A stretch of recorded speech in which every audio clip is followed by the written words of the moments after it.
I was born in the eastern suburbs of Melbourne, so that's in Victoria, southeastern Australia. Born into a working class neighbourhood, just me, my mother and my older brother. You know, I grew up in suburban life, had a fun childhood. I played cricket. Yeah, so cricket's it's a pretty big sport in Australia. It's popular. Love my sport.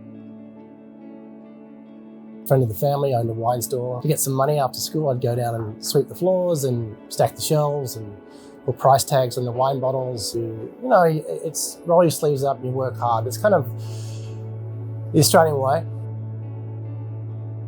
Did a bit of traveling after school.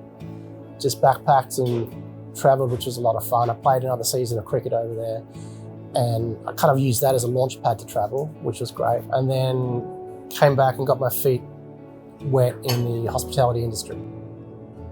To be a young guy on the other side of the world, you've got to figure things out. There's nothing like waking up in a hostel and saying, where should we go today?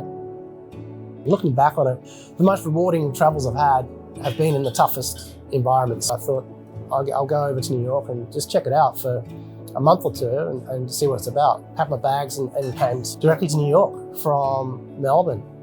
It's a cliche story, really. I was going to be there for 3 months and I'm still in America 17 years later.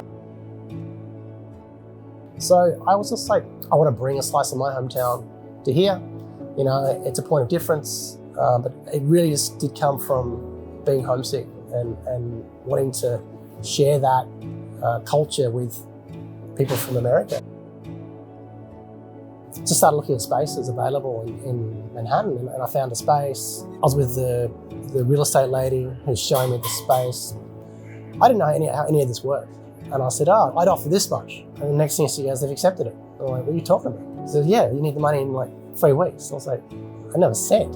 You know, I was still making tips up the road. So when your butt's on the line, it just goes out the window. You just go. So that's what happened. And we got the money and we opened up.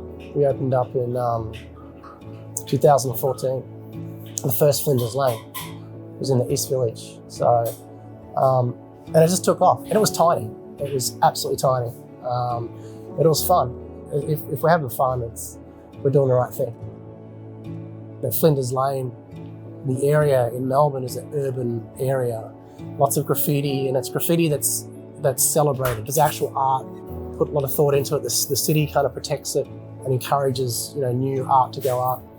So there's these laneways that's where I find a lot of the culture of my hometown of Melbourne is in these laneways. For me, you got to dig, and the more you dig in Melbourne, the more beauty you find. It's all about the culture and these laneways. You go down a laneway which looks a bit unsafe, to be honest with you, but then you'll find this awesome bar at the bottom of it with no sign, just a light, and there's this great DJ playing in there, and you're like, this is awesome. I love this place. It had a story behind it. So that's kind of where Stamford just became more and more of a vision. It sort of brought a little bit of Melbourne into Stamford by way of New York, because it's the culmination of a little bit of Australia, experience in New York, and now we're in Stamford. My hometown, we brought into the design of this restaurant.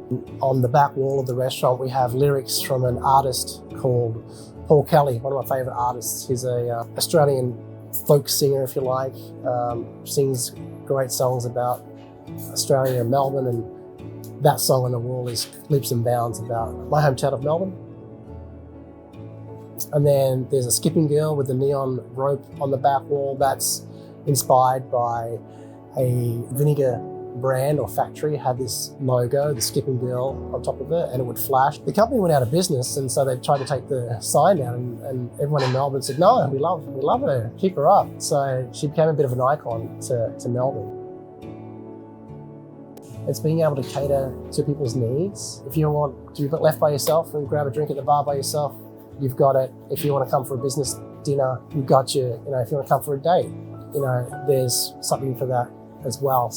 When the music's going and the action's going and people are laughing and enjoying food and it's going at a high pace, a high click, it's like, for me, it's like watching an amazing ballet performance. Everything's working. It's addictive.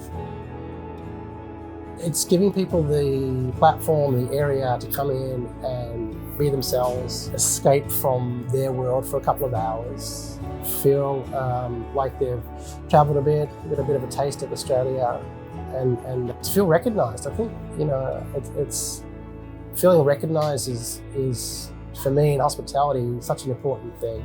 So it's not transactional, it really is an experience. I love culture. It's not just the food and the wine, it's what speaks through that food. If you can be transported by a dish to get a vibe, to feel the soul of somebody's food coming through or somebody's home and their culture, that's what I love about it, is to almost feel like you're at that place, just for a moment in time. Trust your gut and get comfortable with being uncomfortable. Having these obstacles and having to really improve and continue to work on the same thing, the same technique to get better and better, even if you're frustrated, I think has definitely developed a backbone for business. I think that's one of my strongest qualities, is to be persistent and just never give up.